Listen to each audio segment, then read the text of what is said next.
بسم الله الرحمن الرحيم. الحمد لله رب العالمين والصلاة والسلام على أشرف الأنبياء محمد وعلى آلہ وصحبہ وامتہ اجمعین اما بعد. عزیز طلبہ کرام، آج کی اس ویڈیو کے اندر ہم سورہ سبا آیت نمبر 46 سے اپنا سبق شروع کریں گے. اللہ تعالیٰ ارشاد فرماتے ہیں: اعوذ باللہ من الشیطان الرجیم، بسم اللہ الرحمن الرحیم. قل، کہہ دیجئے، انما اعظکم بواحدۃ، بس میں تمہیں صرف ایک ہی نصیحت کرتا ہوں، ان تقوموا للہ مثنی، کہ تم کھڑے ہو جاؤ اللہ کے لیے دو دو ہو کر، وفرادا، اور اکیلے اکیلے، ثم تتفکروا، پھر سوچو، ما بصاحبکم من جنۃ، آخر کون سی ہے تمہارے صاحب میں جنون کی بات، ان ہوا الا نذیر لکم، وہ نہیں ہے مگر متنبہ کرنے والے تم کو، بین یدی عذاب شدید، ایک عذاب شدید سے، اس کی آمد سے پہلے. قل، کہہ دیجئے، ما سألتکم، جو میں نے تم سے مانگا، من اجر، کوئی بھی اجرت، فہو لکم، تو وہ تمہیں مبارک ہو. ان اجریہ، نہیں ہے میرا اجر، الا علی اللہ، مگر اللہ کے ذمہ، وہو علی کل شیء شہید، اور وہ ہر چیز کو دیکھ رہا ہے.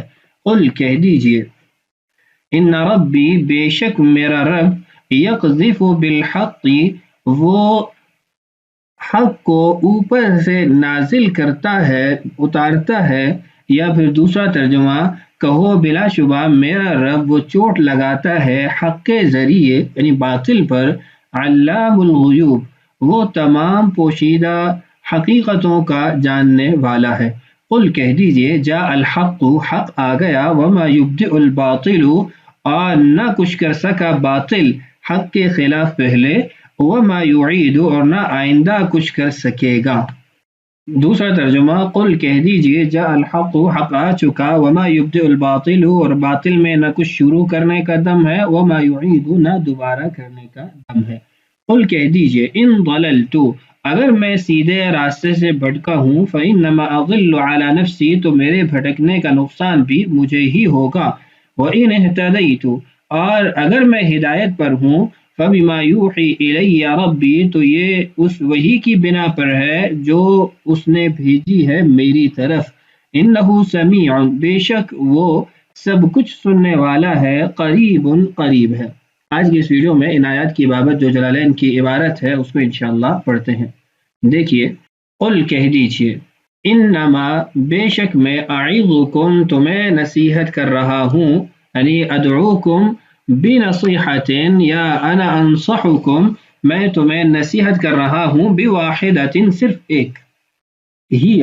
آگے صاحب جلالین نے وضاحت کی ہے کہ بواحدہ، اس کے بعد کلمہ ہی محذوف ہوگا، اور وہ یہ ہے، ان تقوموا، کہ تم کھڑے ہو جاؤ، للہ، اللہ کے لیے، ای لاجلہ، اس کی ذات کے لیے. یہاں پر کچھ باتیں ذکر کر دیتا ہوں، پھر آگے چلتے ہیں. پہلی بات یہ ہے کہ جو کلمہ ہیا صاحب جلالین نے یہاں پر ذکر کیا ہے، اس کی وجہ یہ ہے کہ اس بات کی طرف اشارہ مقصود ہے کہ یہ عطف بیاں ہے. ان تقوموا للہ مثنی، یہ عطف بیاں ہے اور محل جر میں واقع ہوا ہے. تو عطف کس پر ہوگا؟ بواحدۃ.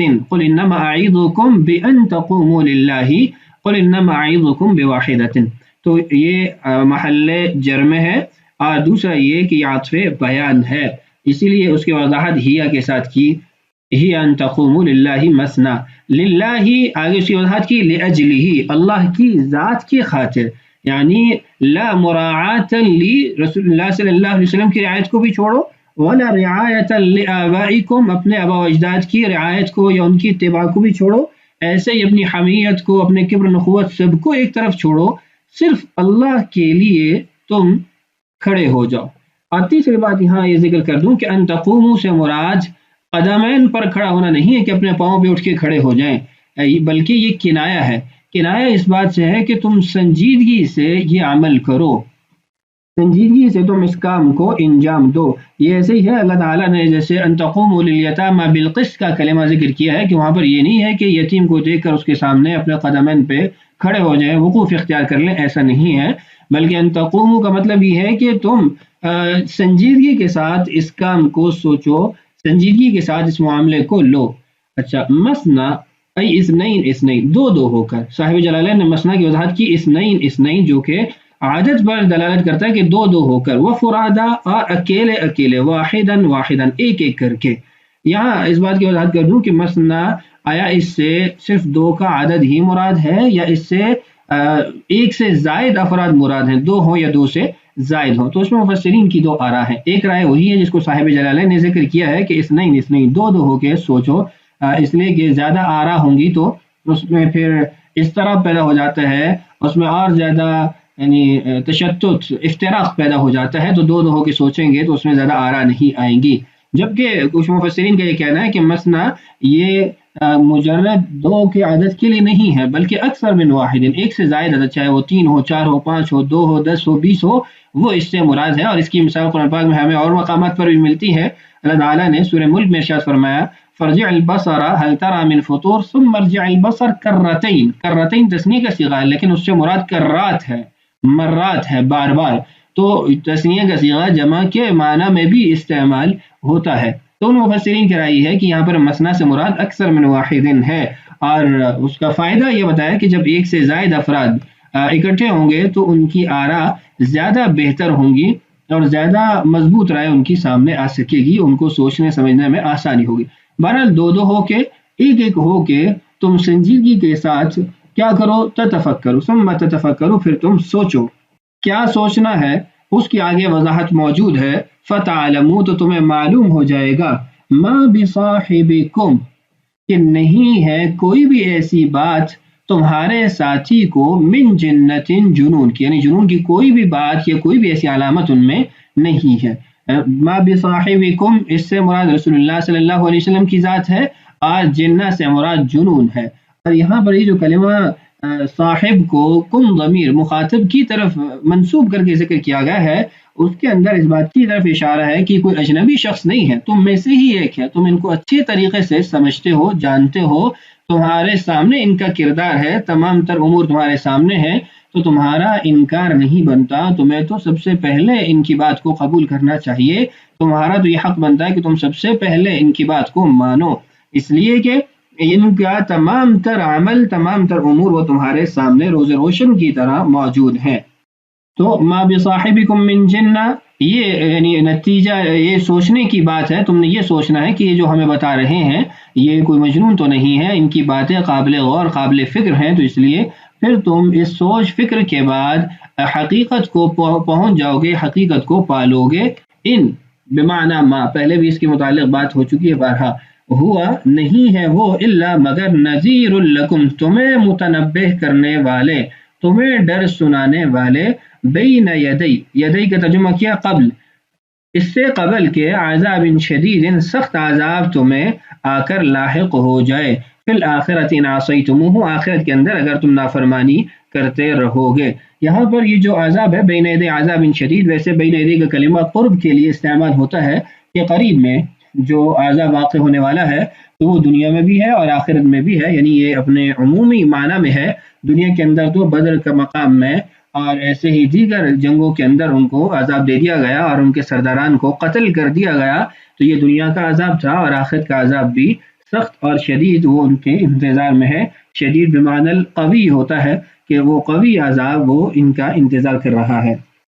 اس آیت کے اندر اللہ تعالیٰ نے جو کافروں کو سوچ فکر کی اور سنجیدگی سے سوچ فکر کی دعوت دی ہے اور ان کو یہ ایک طریقہ کار بتایا ہے حق بات تک پہنچنے کا، اس کی وجہ یہ ہے کہ جب وہ سوچیں گے تو اس مسئلے کی اہمیت کو محسوس کریں گے کہ یہ واقعی ایک اہم مسئلہ ہے اور ایک اہم ایشو ہے جس پر ان کو سوچ فکر کر کے عمل کرنا چاہیے. اور دوسرا یہ کہ اللہ تعالیٰ کی رضامندی سے حاصل کرنے کے لیے ان کو یہ سوچنا چاہیے. ان کی نیت اللہ تعالیٰ کی رضا ہوگی تو پھر وہ حقیقت تک پہنچیں گے. اور پھر چونکہ دو طریقے ان کو بتائے گئے، کبھی یعنی اکیلے میں سوچنے میں انسان کو فائدہ ہوتا ہے تو ان کو وہی راستہ بتایا گا، اور کبھی اجتماعی طور پر بیٹھ کر غور فکر کرنے میں فائدہ ہوتا ہے تو ان کو وہ راستہ بھی دکھایا گا کہ اکیلے بھی سوچو، اس جماعت کے ساتھ بیٹھ کے بھی سوچو، سنجیدگی کے ساتھ سوچو اور اللہ کے لیے سوچو. جھٹلانے کی نیت سے یا تکبر و کبر اور نخوت کو اپنے اندر رکھتے ہوئے سوچنا یا آباء و اجداد کی تقلید کو سامنے رکھتے ہوئے سوچنا، تو اس سے پھر ان کو یہ حقیقت حاصل نہیں ہو سکتی.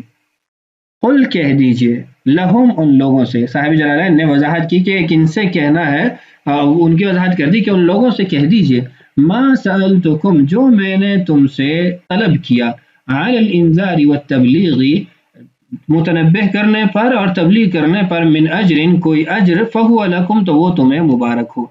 اس آیت کے دو معنی ہو سکتے ہیں۔ ایک معنی وہ ما موصولہ کے اعتبار سے جو میں نے ابھی آپ کے سامنے کیا، جو میں نے تم سے بالفرض والتقدیر، بالفرض والمحال، جو تم سے میں نے بدلہ طلب کیا ہے تبلیغ کا، وہ تمہارے پاس ہی رہے، وہ تمہیں ہی مبارک ہو۔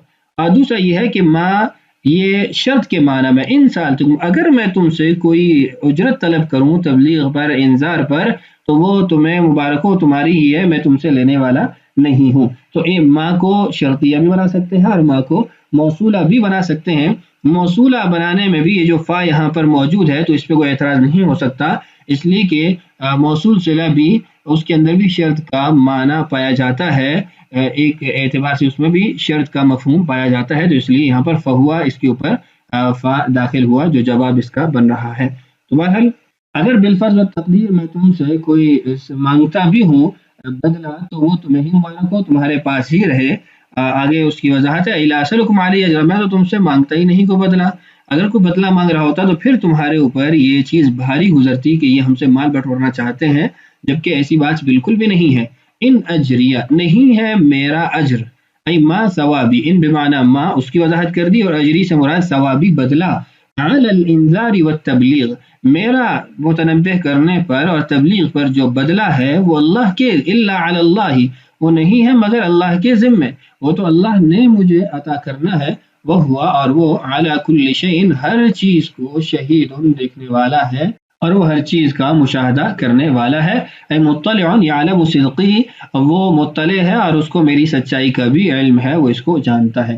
قل کہہ دیجئے، ان ربی، بے شک میرا رب، یقذف، وہ پھینکتا ہے یا زور سے پٹختا ہے، بالحق، حق کے ذریعے، الباطلہ، یہاں پر انہیں محذوف نکلے گا، باطل پر، یعنی حق کو باطل پر زور سے مارتا ہے، جیسے سورہ انبیاء کے اندر اللہ تعالیٰ نے ارشاد فرمایا، بل یقذف بالحق علی الباطل فیدمغه فاذا هو زاهق ولکم الویل مما تصفون، تو یہاں پر بھی وہی معنی اس کا آئے گا۔ اور دوسرا معنی یہ ہے کہ یہاں پہ باطل کو محذوف نہیں نکالیں گے، بلکہ یہ ترجمہ کریں گے کہ کہہ دیجئے میرا پروردگار حق کو اوپر سے بھیج رہا ہے، یقذف بالحق ای یلقیہ الی انبیائہ، اس کو اپنے انبیاء کی طرف بھیج رہا ہے، ان پر نازل کر رہا ہے۔ تو یقذف بالحق، اس کے دو معنی ہو سکتے ہیں، ایک جو صاحب جلالین نے بھی یہاں پر اس کی وضاحت کی، نازل کرنا، عطا کرنا، بھیجنا انبیاء کی طرف حق کو، اور دوسرا یہ کہ یہاں پر کلمہ باطل کو محذوف نکالا جائے، یقذف الباطل بالحق، تو پھر یہ وہ مفہوم حاصل ہو جائے گا جو 17ویں پارے کے اندر اللہ تعالیٰ نے جو سورہ انبیاء میں آیت نازل فرمائی ہے اس سے حاصل ہوتا ہے۔ علام الغیوب، وہ خوب جانتا ہے پوشیدہ حقیقتوں کو۔ یہاں پر جو غیب ہے چونکہ وہ کثیر تعداد میں ہے تو اس لیے جمع کو استعمال کیا گیا، اور علام جو مبالغے کا صیغہ ہے اس کی وجہ یہ ہے کہ کمیتاً اور کیفیتاً ہر اعتبار سے اللہ تعالیٰ کی یہ صفت، اس میں مبالغہ پایا جاتا ہے، کمیت کے اعتبار سے، اس اعتبار سے کہ وہ بہت زیادہ غیوبات ہیں، بہت زیادہ غیب کے امور ہیں جن کو اللہ جانتا ہے، اور کمیت کا مطلب یہ ہے کہ ان کو مکمل طور پر، اور کیفیت کا مطلب یہ ہے کہ ان کو مکمل طور پر ان کی گہرائی کے ساتھ، ان کی حقیقت کے ساتھ اللہ جانتا ہے۔ ما غاب عن خلقہ، جو غائب ہے اس کی مخلوقات میں سے، فی السماوات والارض، آسمانوں میں اور زمینوں میں، یعنی غائب یا پوشیدہ یہ تو ہمارے اعتبار سے ہوگا، جو مخلوق سے غائب ہے آسمان اور زمین میں، یا ویسے دیگر چیزیں جو ابھی تک آئی نہیں، مستقبل سے میں وہ انہوں نے پیش آنا ہے، تو وہ بھی تمام تر غیب میں شامل ہے، تو اللہ ان کو بھی جاننے والا ہے۔ قل کہہ دیجئے، جاء الحق، حق آ گیا، حق سے مراد الاسلام، اور اسلام کل ما جاء به النبی صلی اللہ علیہ وسلم، جو حق تھا وہ تو آ گیا۔ وما يبدئ الباطل، اور نہیں دم باطل کے اندر کسی چیز کو شروع کرنے کا، الباطل سے مراد یہاں پر الکفر ہے، وما يعيد، اور نہ ہی اس کے اندر دم ہے کہ وہ دوبارہ بنا سکے۔ اور دوسرا جو میں نے ترجمہ کیا تھا وہ یہ تھا کہ قل جاء الحق، کہہ دیجئے حق آ گیا، وما يبدئ الباطل، اور باطل کچھ پہلے بھی نہیں کر سکا یعنی حق کے خلاف، وما یعید اور نہ آئندہ وہ کچھ کر سکے گا حق کے خلاف۔ یہاں پر یہ جو کلمہ نا وما یبدئ الباطل وما یعید، اس کا آگے صاحب جلالین نے جو مفہوم ذکر کیا وہ ہے لم یبقى له اثر، اس کا کوئی اثر باقی نہیں رہا، یعنی وہ کل معدوم ہے، اس کا جیسے وجود ہی نہیں ہے۔ تو یہ ان دونوں کلمات کا آپس میں ربط اس اعتبار سے ہے کہ وما یبدئ الباطل وما یعید، یبدئ و یعید، یہ ما یبدئ وما یعید یہ جو کلمات ہیں یہ عرب کے اسلوب کے مطابق ہے، اور عرب کا اسلوب یہ ہے کہ وہ جب کسی چیز کی ہلاکت کو یا کسی چیز کی عدم موجودگی کو بیان کرتے ہیں تو ان کلمات سے ذکر کرتے ہیں۔ تو یہ کلمہ گویا یہ کنایہ ہے ہلاکت سے، یا یہ کنایہ ہے عدم اثر سے، جس کو قرآن پاک میں اس مقام پر اس موضع پر ذکر کیا گیا ہے۔ تمہارا خلاصہ یہ ہے کہ وما یبدئ الباطل وما یعید کا مطلب یہ ہے کہ باطل بے اثر ہے، وہ نہ حق کو پہلے ختم کر سکا نہ حق کو اب ختم کر سکے گا۔ دوسرا یہ کہ نہ پہلے باطل کچھ کر سکا مطلقاً اور نہ اب باطل کچھ کر سکے گا مطلقاً۔ بہرحال خلاصہ یہ لم یبقى له اثر، اس کا اثر ہی کچھ نہیں ہے۔ تو جب ایک چیز کا اثر کوئی نہیں، نہ وہ کسی چیز کو بنا سکتا ہے نہ کسی چیز کے ختم ہونے کے بعد اس کو دوبارہ لا سکتا ہے، تو گویا وہ کل معدوم ہے، ایک ناپید اور غیر ضروری عنصر اور وجود ہے۔ تو آج کی اس ویڈیو میں یہیں پہ اکتفا کرتے ہیں، ویڈیو کا دوران یہ بڑھ گیا ہے۔ اگلی ویڈیو میں انشاءاللہ سورہ سبا کو مکمل کرتے ہیں۔ اللہ تعالی ہم سب کا حامی و ناصر ہو، اللہ تعالی ہم سب کو قرآن پاک سے شغف، لگن اور محبت نصیب فرمائے۔ السلام علیکم ورحمۃ اللہ وبرکاتہ۔